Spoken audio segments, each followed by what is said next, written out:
So conflicts of interest on Wall Street, topic we can't get away from. Had a really big example of it with El Paso last week. And nice to see, of course, the Wall Street Journal and New York Times following our stories on Goldman's conflicts of interest there. But Ren, you're going to be down this week at the at Tulane University in New Orleans, where they have the Corporate Law Institute, where every investment banker, every lawyer, and most importantly, the Delaware Chancellor judges will be down there talking about this very issue. What do you expect to come out of it? Well, it's, as you say, is the big confab of the year for these guys, and conflicts is going to be at the top of the agenda. I mean, as you know, the El Paso Kinder Morgan deal with Goldman Sachs being on both sides of the deal, that's going to be talked about a lot. What do you do when you have a conflict? What conflicts are allowed?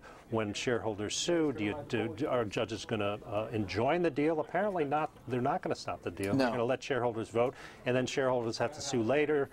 Issue is, what are the damages going to be? How are they hurt? All those things are going to all this stuff's going to be there. Now, is Strine going to be there? Leo Strine? Strine is going to be. He's the one who issued this judgment in the Goldman Sachs, Kinder Morgan, El Paso deal, right? Which had, again, he didn't stop the deal from going through, but he did sort of put out a bit of tongue lashing. It was a very harsh opinion. It was really wonderful to read because he just came down so hard on the figures Goldman in the deal. Sachs and particularly Goldman banker Sachs, particularly the head of El Paso. He's going to be there, so we can expect some real fireworks from him, I think, as well as the people. What else are we going to? So conflicts, of course, it's going to be fun. I hope you get to talk to a lot of the bankers and lawyers there and sort of squeeze them a little bit on the conflicts that they all get into every day.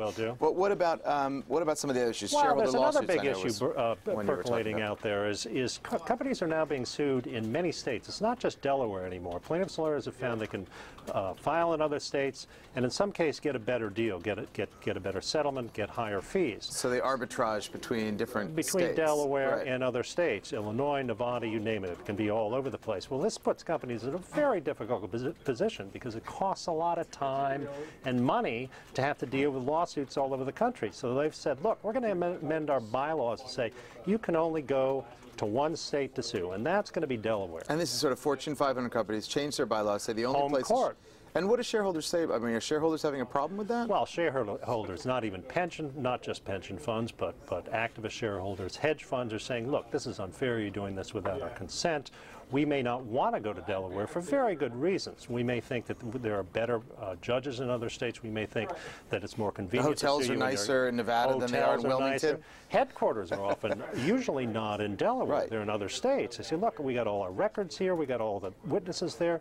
It makes sense. And we think that we need to have a say in where we can sue. And you can't just sort of unilaterally tell us we have to go to Delaware. That's nonsense. So how are they? That's going to be a big. So that'll be a big fight. But people will be talking about that. I'm sure you'll hear lots of arguments, at least there, as to why they should put everything in Delaware.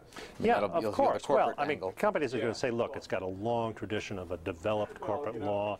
They know what they're talking about. The judges have handled these kinds of cases all the time. Shareholders are going to say, yeah, that may be true, but they also have a long reputation of being very pro-management. Right. And we think that really puts us at a disadvantage. All right, well, we'll look forward to see what you come out with from New Orleans. Go easy on the rum swizzles. I intend to have a good time, Rob. And we'll be back with more Breaking Views tomorrow.